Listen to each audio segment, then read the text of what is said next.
Mais uma vez, saúdo você com a paz do nosso Senhor Jesus Cristo. Estamos tratando sobre o ser de Deus e seus atributos. Em especial, nós estamos falando sobre a Trindade Divina. Se você perdeu algum estudo e você quer ver, tem lá no nosso site todos os estudos, para que você possa entender e não ter um conhecimento fragmentado. Semana passada falamos sobre a base histórica da Trindade. Quando apareceu esse conceito de Trindade? Diferente do conceito que eu falei para vocês de chamar as pessoas para frente como algo novo, esse conceito da Trindade, ele não é novo, ele já apareceu nos primeiros séculos. Os primeiros cristãos, eles identificavam a figura de Deus Pai, Deus Filho e Deus Espírito Santo. Tanto que foi criado o credo apostólico, que às vezes o presbítero Sebastião lê aqui na frente, exatamente para mostrar para as pessoas do que eles criam. Credo não é cruz credo, e sim o que a igreja cristã crê. E ali se fala sobre a figura de Deus Pai, a figura de Deus Filho, Deus Espírito Santo, de maneira bem resumida, falando sobre a Trindade, a sua função, o que cada um faz. E aí nós começamos a falar que dentro da Trindade há o significado da essência e o significado da pessoa. Tá? Começamos a falar semana passada. Falamos que esse conceito de essência é algo difícil, porque nós não temos padrão de comparação. É algo que eu sempre comento com vocês. Se a gente falar assim, Edilene, pega um copo para mim, ela não vai ter que pensar muito. Ela vai lá e pega um copo. Pastor, de vidro, de plástico, mas ela sabe o que é um copo. Se eu chegar e falar assim, gente, a gente está precisando de cesta básica lá para o trabalho social da favela. Você sabe que cesta básica ela é composta por isso, por aquilo, outro e tal. Mas quando você fala da essência de Deus, não tem nada que a gente possa relacionar. A própria palavra de Deus em Isaías diz, a quem me comparareis? A quem me fareis igual? E o Senhor, ele não se apresenta com forma de bicho nenhum, de forma nenhuma, exatamente para que os seres humanos não tenham essa compulsão de criar uma imagem e adorar aquela imagem, como aconteceu com o bezerro de ouro, enquanto Moisés estava lá no Monte Sinai recebendo os 10 mandamentos. Esse conceito de essência, ele ultrapassa a nossa lógica e só pode ser conhecido através da revelação dele mesmo.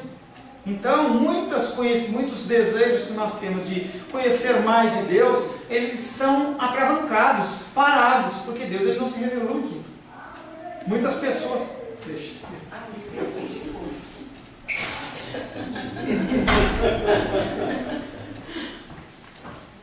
Muitas pessoas... Até perdi o que eu ia falar, Muitas pessoas, elas nas suas dúvidas, elas chegam e falam assim, mas e isso? Mas e aquilo outro? Eu falei, meu querido, não tem explicação. O Senhor não revelou uma coisa que não tem explicação. Eu já procurei. Comprei até são 4 livros, entendeu? Que chama Teologia, não sei das quantas lá. São 4 livros de um cara que faz um estudo simplesmente para saber de onde veio o pecado. Que era uma curiosidade minha. De onde veio? Se Deus ele é bom, 100% bom, como é que apareceu o mal? De onde veio? Onde apareceu? Aí você pode trombar em coisas do tipo, então Deus tem parte boa, parte má, o mal veio de outro lugar, e aí você fica num círculo, entendeu? Que você fica rodando e não tem resposta. E realmente não tem resposta. Nenhum teólogo nunca conseguiu chegar nessa conclusão. E aí eu comprei essa enciclopédia, gastei R$300, peguei o livro, as 150 primeiras páginas eu li, de um dos livros que tinha 500, e eu vi os caras apresentando teses em cima de teses, teorias em cima de teorias, e ninguém fala de onde veio. Então, é um mistério de Deus. Deus ele vai explicar talvez quando a gente estiver na glória, mas hoje a gente não sabe. Tá? Essência, o que é essência? A palavra essência foi usada nos credos primitivos da igreja para designar o ser divino. Fala daquilo que Deus é. Deus ele é composto de uma essência. É algo que faz parte dele e só dele. É ele que tem aquilo. Não é, no caso, e que é compartilhada com as 3 pessoas. Então, tanto Deus Pai, Deus Filho e Deus Espírito Santo, ele é composto da mesma essência. Nós, dentro do nosso conceito físico, de que um elemento, um ser, não pode ocupar o mesmo lugar no espaço que outro, para nosso benefício, imaginar Esse Deus que é composto de Deus Pai, Deus Filho e Deus Espírito Santo, com a mesma essência. Tá? Nós falamos na semana passada. Há em nós uma semelhança, não de essência. Nós somos criados à sua imagem e semelhança. Mas nós temos parte da essência de Deus, mas nós não temos a essência divina, de eternidade. E é algo que a gente vai falar um pouco mais para frente em relação ao que é que a gente partilha dessa essência de Deus e o que não partilha. Onisciência, por exemplo, é algo que nós não partilhamos. Apesar que muitas pessoas acham que conseguem ver o futuro e conseguem determinar a vida de outras coisas, mas não conseguimos. Tá? Nós temos uma semelhança, porque nós somos criados à sua imagem e semelhança.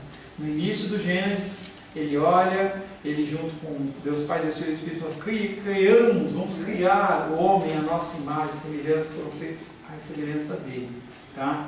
Significado de pessoa, tratamos na semana passada também. O termo essência ou natureza aponta para a unidade. E o termo pessoa aponta para as distinções do ser divino. Sua natureza permite que Deus exista tripessoalmente sem que isso afete a sua unidade. Falamos um termo difícil na semana passada que chama trindade ontológica, mas a explicação não é tão complicada assim. E nós falamos de dois tipos de obra. Primeiro, obras ópera ad intra, latim, que fala o que acontece dentro da trindade. O primeiro conceito que acontece dentro da Trindade é Deus Pai. Ele sempre foi Pai. Então, eu em 23, falei na semana passada, eu em 23 de agosto de 2005, eu passei a ser pai da Luísa. Antes eu não era pai da Luísa, mas eu passei a ser pai da Luísa. Cada um de vocês passou a ser mãe ou passou a ser pai em alguma data específica. Deus, ele sempre foi Pai. Dentro da eternidade, ele sempre teve a característica de Pai. Ele não passou a ser Pai em algum tempo. Nós não podemos analisar esse conceito de uma forma cronológica, mas nós temos que analisar de uma maneira lógica. Ele sempre foi Deus. Quando nós olhamos a figura de Jesus Cristo, ele sempre foi Filho. Ele não foi em algum momento da eternidade, agora você é Filho. Não, ele sempre foi Filho. Por mais difícil que seja o nosso entendimento, é o que as Escrituras nos ensinam. Que sempre a figura de Deus Pai foi Pai, de Deus Filho sempre foi Filho, e o Espírito Santo, ele era alguém que sempre foi parte de Deus e parte de Jesus. Ele aparece como o Espírito de Deus, também aparece como o Espírito do Filho. São características que agem dentro da Trindade. Quando nada existia, quando não tinha o Gênesis 0,001 ainda, já existia essa figura da Trindade com essas funções e essa ação. A onisciência simboliza o quê? Onisciência é um atributo único de Deus, ao qual eu não tenho participação e o Senhor não tem essa participação. Nós vamos falar mais para frente sobre os atributos que Deus compartilha conosco. Há coisas que Deus compartilha conosco, parte do seu amor, parte da sua bondade. Coisas que o Senhor, ele coloca nas nossas vidas para que nós possamos agir em nome dEle. Porque Ele, como Espírito, Ele não age aqui na terra, e aí Ele usa a minha vida, a sua vida, para fazer esse propósito. Para isso nós precisamos de características que são dele. Tá? E aí nós falamos também na semana passada sobre a trindade econômica. Que econômica não quer dizer em dinheiro, mas quer dizer sobre função. E aí você sai daquela operação dentro da trindade para a operação fora da trindade. Tudo que Deus faz fora da trindade é essa ópera ad extra, e a outra ópera ad inter. Essa ópera ad extra fala das funções que cada um faz. Deus, ele tem essa condição de comandar que as coisas sejam feitas. Mas quem que faz? Jesus. Ele envia o Filho, e o Filho morre na cruz do Calvário. Quem morre não é Deus Pai, não é Deus Espírito Santo. Quando você vê a ressurreição de Cristo, Cristo não se ressuscita. Deus comanda que o Espírito Santo o ressuscite. Quando você ouve uma palavra e ela te incomoda e gera algum tipo de mudança na sua vida, isso não é executado pelo sangue do Cordeiro, por Jesus Cristo, nem por Deus Pai, mas pela ação do Espírito Santo que nos convence do pecado, da justiça e do juízo. Cada um tem uma função, cada um tem uma atribuição, e por eles serem da mesma essência não tem problema de confusão. Rosângela, quando está cozinhando, ela não gosta que fica ali. E aí às vezes eu passo, né, eu vejo a louça lá, falo, vou lavar. Ela fala, não entra aqui que eu estou mexendo, você vai mais que atrapalhar. Ou seja, confusão. Eu vou ter que lavar aquela louça, porque é um combinado nosso. Quem faz comida não lava a louça. Então eu divido a distribuição com a Luísa. Tá? Como todo filho, se a gente não... Claro que na casa, leal, diferente, entendeu? E Gabriel e as meninas, Gabriel, Arthur e B, entendeu? Eles falam assim, mamãe, deixa que eu faço tudo. Eu sei que na minha casa não é assim, entendeu? Na minha casa não é assim. Eu tenho certeza absoluta que quando a Cláudia levanta, está tudo arrumado, o café da manhã está pronto, ela olha e fala assim, bate na porta, assim, faz assim, ó. Mamãe, você já acordou? Eu trouxe aqui um suquinho batido na hora para você, com um pãozinho. Tá? Mas na minha casa não é assim. Tá? Então, quando eu vejo a louça suja, eu falo, deixa eu lavar logo, porque se eu não lavar agora, eu vou lavar depois. Mas quando eu chego no meio, a Rosana fala, não, ainda não. Você vai atrapalhar, vai molhar isso, vai molhar aquilo. Em Deus, com Deus Pai, Deus Filho e Espírito, não há essa confusão. Cada um sabe claramente o que tem que fazer. E um não se intromete na função do outro. Em nenhum momento um age dentro da função do outro. E nós finalizamos a aula da semana passada falando exatamente sobre isso. E levantando a seguinte pergunta: há alguém superior? Há alguém que manda mais? Quando nós vemos a condição do secular, se uma pessoa ela é um diretor, ela manda mais que o gerente. E ela manda mais que o chefe de departamento, e mais que o chefe de seção, e mais do que um funcionário normal.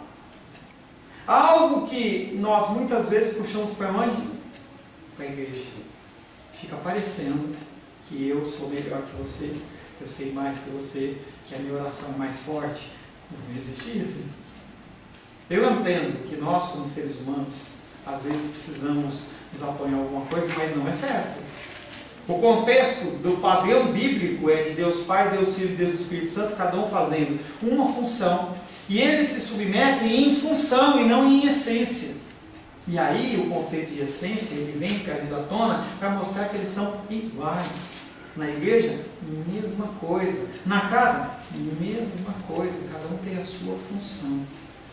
Há subordinação da função, mas nunca da essência.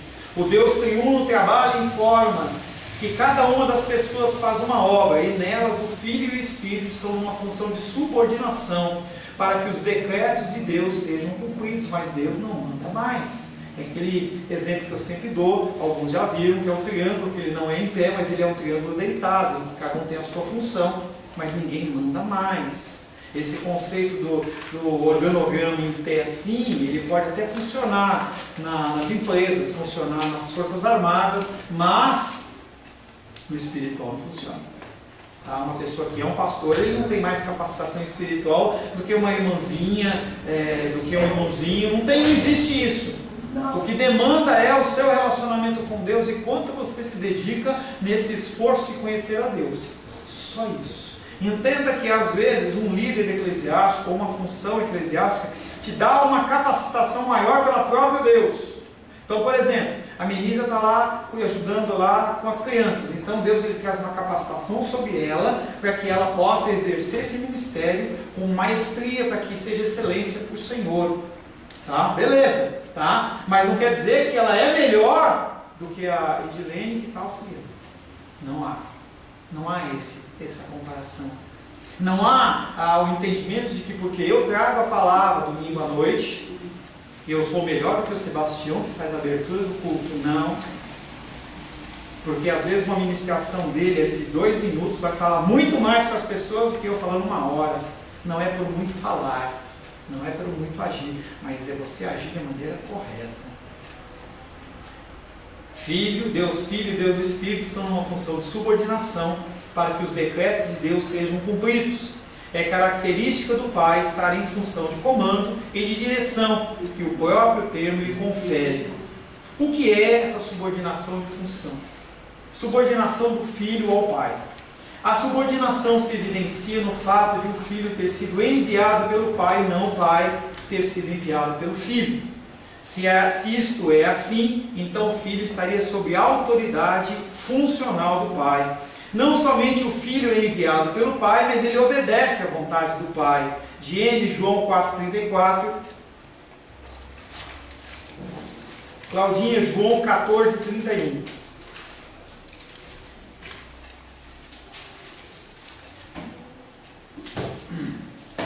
João 4,34. Pode? Pode ler. Disse-lhe Jesus: a minha comida consiste em fazer a vontade daquele que me enviou e realizar a sua obra.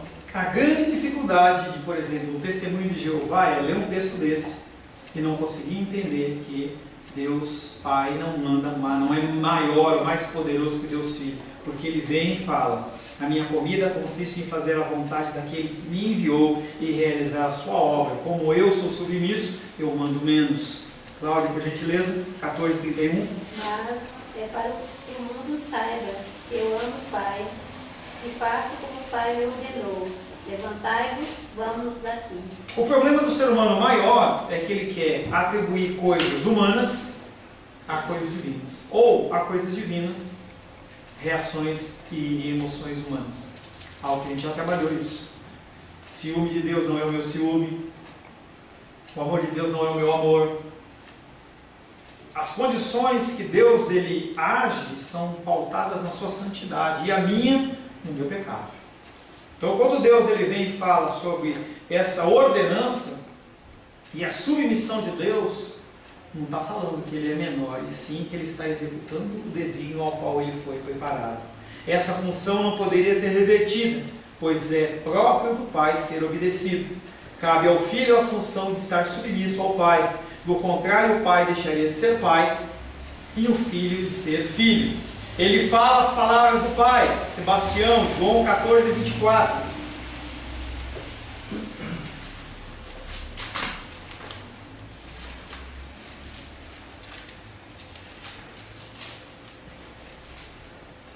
Quem não me ama, não guarda as minhas palavras. E a palavra que estás ouvindo não é minha, mas do Pai que me enviou. Ele fala as palavras do seu Pai. Ele recebe também a herança do seu Pai. João 16,15. Continua, Seba, por favor. 16,15. 16:15.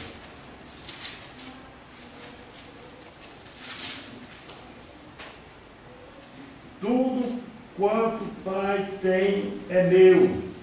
Por isso é que vos disse o que há de receber do que é meu. Vou há de anunciar. Então ele recebe a herança do Pai. E essa autoridade que ele tem, quando ele falava, e os fariseus olhavam, os escribas falavam assim: nossa, esse cara está falando diferente. Ele não está falando com eloquência, ele não fez apenas um curso de capacitação em oratória, como era o caso dos gregos lá. Não, ele fala com autoridade, a gente sabe que é verdade. A gente sabe que ele vive isso, é algo diferente. De onde vem isso? Vem do Pai. João capítulo 17, verso 2, Menísia. Assim como lhe conferiste a autoridade sobre toda a carne, a fim de que ele conceda a vida eterna a todos os que lhe deste. Quem tem autoridade para entregar? O Pai. É o Pai que tem essa autoridade. Essa autoridade que o Filho recebe do Pai, por causa da trindade econômica, ou seja, da função de Deus e a função de Cristo, será devolvida ao Pai quando todas as coisas da redenção se cumprirem. Quando tudo se cumprir, quando houver a redenção, quando houver o fim de tudo, Cristo devolve essa autoridade para o Pai. 1 Coríntios capítulo 15, verso 28. Gabriel. 1 Coríntios 15, 28. Capítulo 15, verso 28. Atos, Romanos, Coríntios. 1 Coríntios capítulo 15, verso 28. Quando, porém, todas as coisas lhe estiverem sujeitas, então o próprio Filho também se sujeitará, àquele que todas as coisas lhe sujeitou, para que Deus seja tudo em nós. Quando todas as coisas, que todas as coisas, quando todo joelho se dobrar, quando toda língua confessará que Jesus Cristo é o Senhor, quando a natureza ela for renovada, entendeu? Quando for feito com o plano original, quando houver tido julgamento, quando todas as coisas acontecerem, o Senhor oferece de novo, devolve, o Pai fala assim, top, a autoridade que o Senhor me comissionou para executar o seu decreto, eu não preciso mais, agora eu te devolvo. A subordinação de função aparece nos pedidos que o filho faz ao pai. João 14,16. Edilene, João 14,16. Desculpa, Edilene. Irmão Cláudio, João 14,16.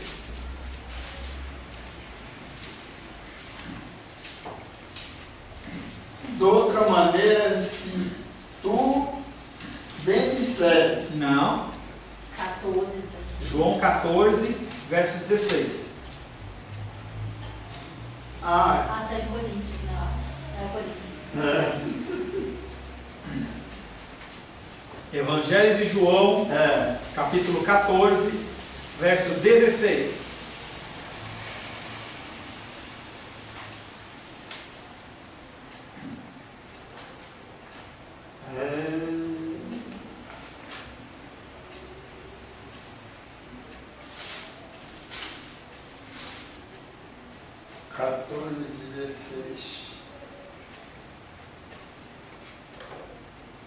Eu rogarei ao Pai, e Ele vos dará outro Consolador, para que fique convosco para sempre.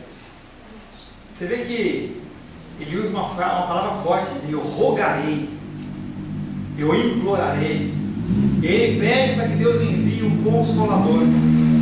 Essa é a subordinação do Filho ao Pai. Subordinação do Espírito a quem? Ao Pai e também ao Filho. O Espírito Santo foi enviado pelo Filho. Edilene, João 16:7. João 16, verso 7.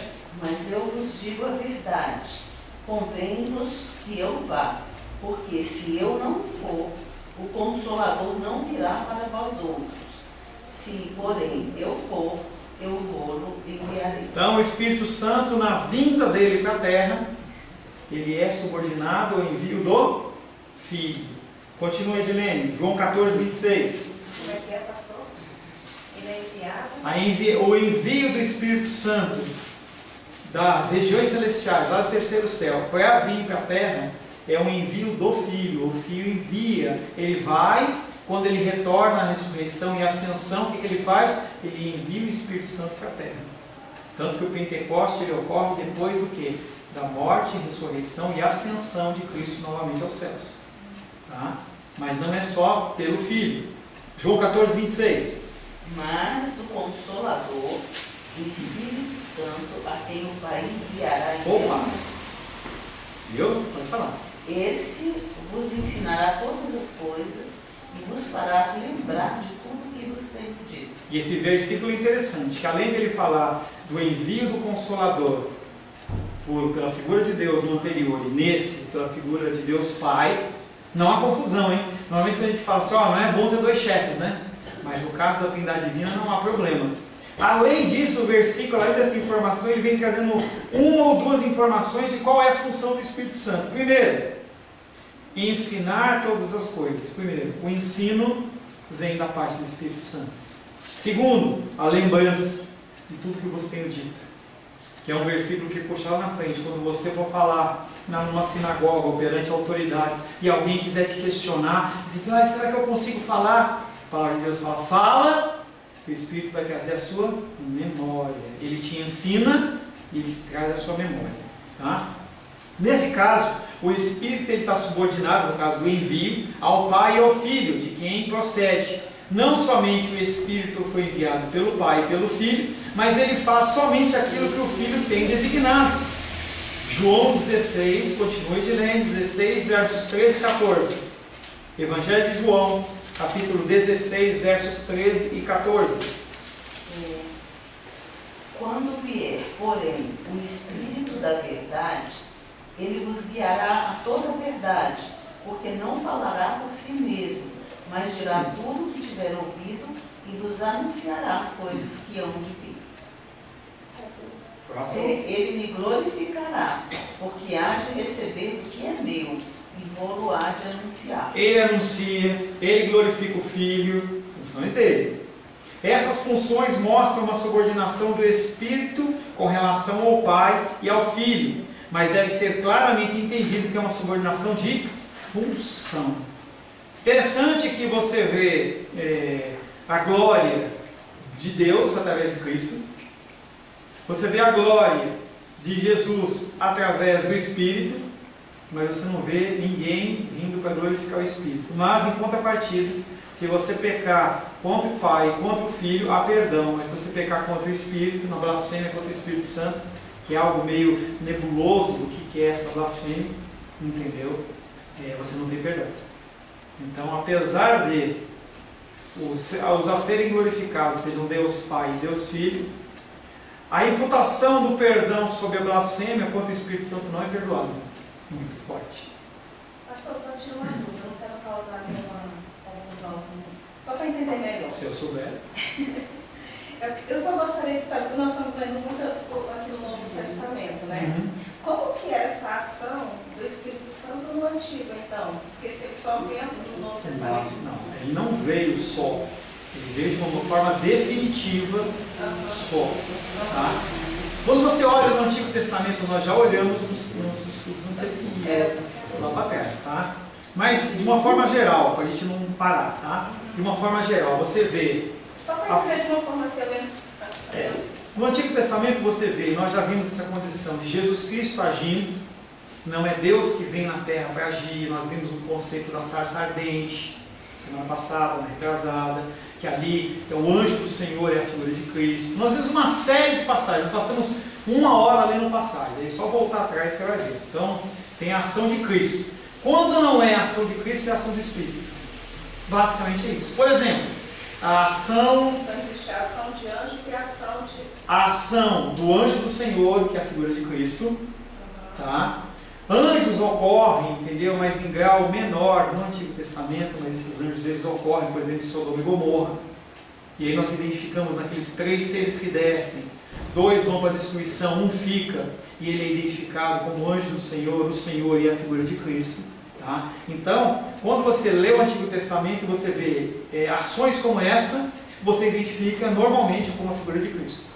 Quando não tiver a figura de uma pessoa associada, como anjo do Senhor, é a figura do Espírito Santo. Por exemplo, a figura de Sansão. A ação daquela força sobrenatural era a vida do Espírito sobre a vida de Sansão. E não era algo que ficava para sempre. Tanto que quando cortou lá os cabelos dele, ele ficou fraquinho. A ação dos profetas, quando eles falavam em nome de Deus, Espírito Santo. Porque o Espírito Santo, ele colocava no coração deles um versículo que nós lemos. Ele só fala aquilo que ele ouviu. Então ele ia para os profetas e falava assim, Jeremias, fala isso. Ezequiel, fala isso. Jeremias, fala isso. Então era uma ação do Espírito Santo que não era pautada numa manifestação teofânica, de aparecer uma pomba, como apareceu, por exemplo, no Antigo Testamento. Mas ele estava agindo. Não de uma maneira, ele estava aqui, ele vinha, fazia a função e ia. Vinha e aí ia. Moisés, se ele tivesse com o Espírito Santo o tempo todo, será que ele teria marretado a rocha? Não sei. Entendeu? Não sei. Então, tudo bem? Mas se você voltar... Não, eu vou voltar, para mim ainda é meio complexo ainda. Não, ele é complexo. Mesmo estudando ainda todos os vídeos, né, que eu estudado esses dias também, então assim, como você coloca lá as 3 figuras de Cristo, né, de Deus, Pai, Deus, Cristo e Espírito Santo, né, então assim, cada um tem as suas ações, igual você falou, acho que na aula passada, se não me engano, né. Então assim, fica meio complexo, a gente começa a... É porque mistura, o que acontece é que como... Então nessa figura aí, quando você colocar a ação dos profetas e tudo, né, para apresentar alguma mensagem, alguma coisa assim, no meu entendimento seria que Deus e não o Espírito Santo. Mas eu sei que é Deus. Deus, ele comisiona, porque a função dele é de ordenança. Sempre a função de Deus é ordenança. Desde Gênesis, na criação do mundo, haja luz, haja não sei o que. Então, quando as coisas acontecem, a ação é através de Deus Filho e Deus Espírito Santo. Quando o Espírito Santo está... Quando o Espírito Santo está pairando sobre as águas, a ação dele de ordenança daquilo que estava no caos é a ação do Espírito Santo. Mas quem que ordenou? Deus Pai. Pastor, mas a gente pode entender assim que o Espírito Santo, Jesus se refere ao Espírito Santo como o Consolador. Então também é uma função dele. Então, esse papel ele também teve no Velho Testamento, com as vidas, a questão das perdas, coisas. Sim, mas não é tão claro. Confortava, consolava. Só não é tão claro. A gente não identifica. Permanecia na vida das pessoas. A Pois diferença é que ele não permanecia como hoje, né? A diferença é essa. Ele vinha, agia na vida da pessoa, mas ele se retirava, não ficava permanentemente naquilo que sendo o Senhor. Perfeito. É isso. Tá? Então a gente não identifica essa figura, por exemplo, do consolo, porque como ele tem essa função de consolador, sempre foi consolador. Apesar de não ter quem consolar numa época antes de Gênesis, ele sempre teve essa função de consolador. Quando chega o Antigo Testamento, ele vinha trazer o consolo, mas ele vinha embora. Hoje, você tem dentro do seu coração o Espírito Santo. Como salvo, você tem. Ponto. Não tem saída. Se a pessoa ela é salva, ela tem o Espírito Santo. Ou não tem. Não é salvo. Ai daquele que não tem, né? Ai. O Filho e o Espírito Santo não são inferiores ao Pai ou de menor importância nas relações interpessoais. Doutrina da Trindade econômica aprovada pelas óperas ad extra. Essas são as ações fora da Trindade, que eu já citei salpicado algumas coisas, mas agora vamos ser mais específicos, tá? As óperas ad extra, você não pode falar que você não aprende uma outra língua aqui, né? Não é mesmo? As óperas ad extra são as obras que Deus faz, sendo essas obras externas, que não são feitas dentro do seu ser. Ele tem a ver com a criação, com a providência e a redenção. Basicamente 3 ações, e nós vamos falar sobre elas, tá? Elas não são essenciais em Deus. É algo que no começo, quando eu começava a conversar com a Edilene, ela questionava exatamente em relação a isso. Essa ação da criação, a ação da providência, que é a manutenção do que foi criado, que nem se vai fazer um bolo. Se você colocar só no forno e deixar, o que acontece? Queima. Entendeu? O mundo e todas as atividades, apesar de a gente achar tudo como normal, há uma intervenção sobrenatural para que o sol ele não vire Desvia 1 milímetro, senão a gente não tinha vida na bilionésimo de milésimo de trilésimo de milímetro ele não fizesse. Ou que um planeta ele mexesse um pouquinho na órbita dele, a lua estava bonitinha, daqui a pouco ela desvia um pouquinho. E a gente vê esses filmes apocalípticos, catastróficos, quando a lua ela se aproxima, aí as marés sobem, aquela bagunça toda, entendeu? Tudo isso é obra da providência. Eu acabei acabei adiantando. E a obra da redenção, qualquer uma das 3, não interfere na ação de Deus, porque Deus ele sempre foi Deus. Isso é uma ação depois. Ele começa a agir dessa maneira depois. Tá? Elas não são essenciais em Deus, porque Ele poderia existir sem elas. Contudo, resolveu fazê-los. Então, toda vez que você achar que você é importante, que você é maravilhoso, que você é lindo, você canta aquela música, quero que valorize o que você tem, você é um ser, alguém, não. Aí você fala assim, pô, sem mim, Deus não vive. Ele precisa de mim. É uma música, acho que é do Tales, que mostra assim, Deus sofrendo, entendeu? Porque o cara não foi. E aí na música fala assim, poxa, eu te dei tanta promessa, volta para mim.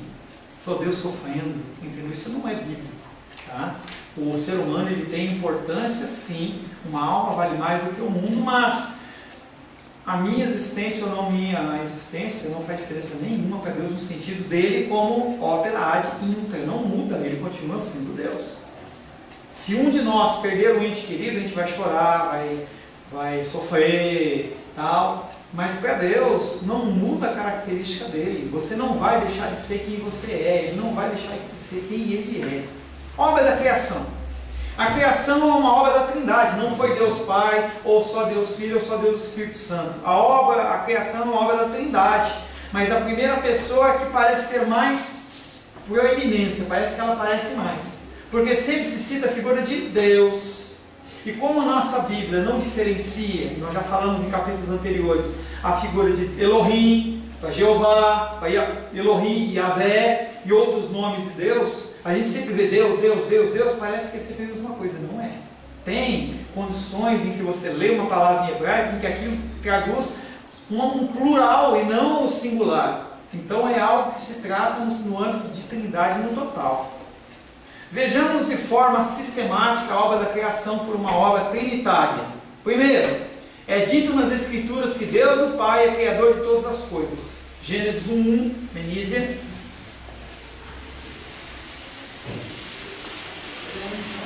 Gênesis 1:1. Pode falar de cabeça se quiser também. Ainda não. No princípio criou Deus os céus e a terra. No princípio criou Deus os céus e a terra.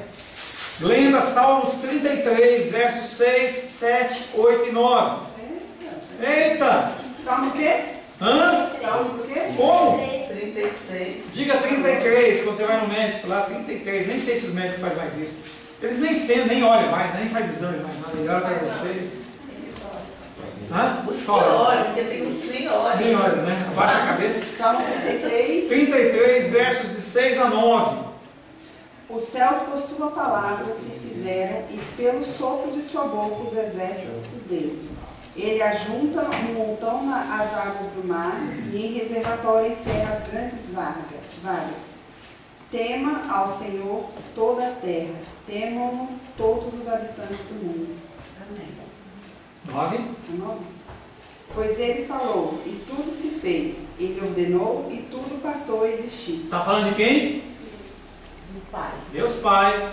Mas aí você vê no começo, no verso 6, e no verso 9 ele diz: os céus por sua palavra. Quem é a palavra? Jesus. Tá? O profeta Malaquias afirma a paternidade e a criação de Deus perguntando. Malaquias 2:10. Gabriel, Malaquias capítulo 2, verso 10. Vai lá em Mateus e volta 1. Último livro do Antigo Testamento. Malaquias 2:10.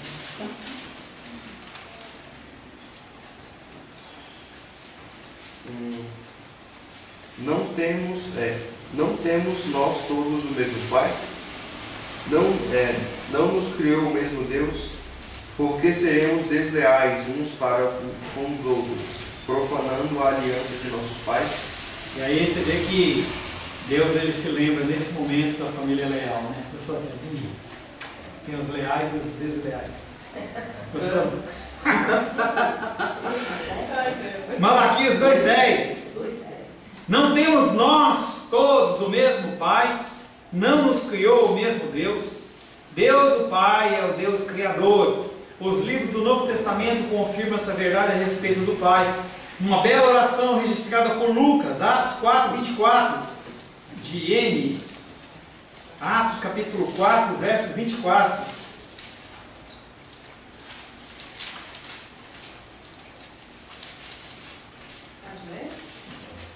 Atos pode, né? Não tem que esperar.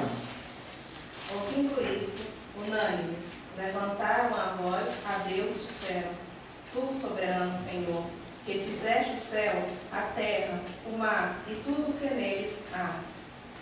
Lucas, escritor de Atos, ele relata essa breve oração das pessoas reconhecendo que Deus, o Senhor, o soberano, fez o céu, a terra, o mar e tudo que neles há. Não apenas o contexto geral, mas também os habitantes. Aí eu estava lá no computador, né, falando sobre salvar a pasta, não sei o que, ele fala assim: o que é que salva na pasta e na subpasta que tem dentro dela? Quando fala de Deus, ele é criador de tudo e tudo que está dentro também. Não é apenas uma coisa, mas é tudo. Como sabemos que o texto trata do Pai? Porque nessa mesma oração a igreja diz: porque verdadeiramente nessa cidade se ajuntaram contra o seu santo servo Jesus, ao qual ungiste lá no verso 27. Está clara a distinção entre o Pai e o Filho, Jesus Cristo. Se você ler Atos 4, 27, lê Atos 4, 27, Gênio, por gentileza. Atos 4, 27. Porque verdadeiramente se ajuntaram nesta cidade contra o seu santo servo Jesus, ao qual ungiste Herodes e Pôncio Pilatos, com gentios e gente de Israel. Mesmo as autoridades que nós consideramos pecaminosas, elas foram constituídas. Duro, né, gente? Duro, hein? Fala uma coisa difícil, né, de você engolir, né? Isso dá até rebeldia contra Deus. Mas o que a gente, como servo de Deus, a gente tem que entender é: tudo coopera para o bem daquele que ama a Deus, que é chamado segundo o seu propósito. Quando a gente tiver essa verdade no nosso coração, a gente vai entender que as coisas que acontecem na nossa vida não foram sem querer, por acaso, porque o diabo agiu. Uma das coisas mais difíceis de tirar do coração de uma pessoa que já foi neopentecostal é que ela é responsável pelos seus problemas, pelos seus erros, e que mesmo você responsável, Deus permite para que você cresça. Não, é o diabo, e não é o diabo. Que difícil. Foi Deus. O diabo é igual o cachorro amarrado, né? Ele só vai até onde você dá corda. Mas ele morde tão doído. Pior, né? Ele morde tão doído. Entendeu? Eu fico imaginando, por exemplo, a figura dos judeus no Holocausto lá da Alemanha, lá do Hitler. Ação de Deus. Difícil, gente. Difícil. Lógico que é difícil. Mas é difícil. Eu não vou nem aprofundar para não dar um nome. Não, nem aprofunda. Mas, gente, a gente vive condições e situações em que, se você não se apegar em coisas como essa, você afunda. É que nem aquelas areias movediças de filme. O cara fica em pé, quanto mais você se move, mais você afunda. Se você não tiver onde se apoiar, e o apoio é Cristo, ponto. Mas o senhor fala que é difícil por causa da matança que houve? Claro. Aceitar. O povo israelita, como um povo desde Abraão, como o povo de Abraão, Isaac e Jacó, povo prometido. Você vai lendo a história, você vê o povo judeu sendo detonado. Quantos milhões foram? 6 milhões. 6 milhões. Você não pode pensar em milhões hoje. Você tem que pensar. É muita gente. É muita gente. Um povo específico. Pois é, mas Deus, ele é Deus, né? Por isso mesmo, porque quando você olha para a história lá, quando eles saíram do Egito, eles não pereceram, né? Ficou só Caleb e Josué. E quantos morreram? Matou também. Quantos morreram? Porque saíram do Egito, algo em torno, não se tem como dizer, mas o número conservador é em torno de 3 milhões e meio de judeus. Gente, morreram nessa conta 3.499.998 judeus no deserto. Agora, nesse episódio e em outros, não pode afirmar, é por causa daqueles pecados, aí Deus não resolveu fazer essa matança. Você pode não afirmar, mas a Bíblia afirma que foi. Porque vocês agiram dessa maneira, nenhum de vocês vai entrar na terra prometida. Eu não permito. Apenas Josué e Caleb. Quem fala é a Bíblia. Então, eu falo assim, tanto esse episódio como essa questão do Ítalo e outros episódios na história, não pode dizer sempre que foi por causa de pecado e Deus mandou esse Não, mas sempre Deus ou ordenou ou permitiu. Mas nem sempre por causa de pecado. Nem sempre. Nós estamos estudando em João capítulo 9, em que os discípulos falam que daquele servo. Quem pecou? Lembra? O pai ou ele? E aí Jesus Cristo responde o quê? Para manifestar agora. Nenhum nem outro. Mas é para manifestar. Mas a gente entende isso? Você entenderia você ficar cego 35 anos para que se manifeste a glória de Deus? Ah, é difícil. É como as catástrofes, né? Que tem aí. Alcança tanto ímpios como justos, né? Como aqueles que são justificados por Jesus Cristo. Senhor, em nome de Jesus, como é difícil para nós, seres naturais, aceitarmos muitas vezes suas ações. Nós, como criaturas criadas, questionamos aquele que é o excelso Criador, aquele que é acima de todas as coisas. Por isso nós pedimos perdão. Pedimos a Ti que o Senhor aumente a nossa fé, Pai. Que nós possamos entender que as Suas ações são ações perfeitas, são ações coordenadas. Diferente, Pai querido, de nós que tomamos muitas vezes decisões emocionais, decisões automáticas, decisões devido a momentos. O Senhor não faz isso. Tudo que acontece, acontece debaixo da Tua soberania. Nos ensina, Pai, a aprender, nos ensina a reconhecer, nos ensina, Pai, que a viver este Evangelho de uma maneira plena, não para a nossa satisfação, mas para a glória, a honra e o louvor do Teu santo nome. Em nome de Jesus. Amém.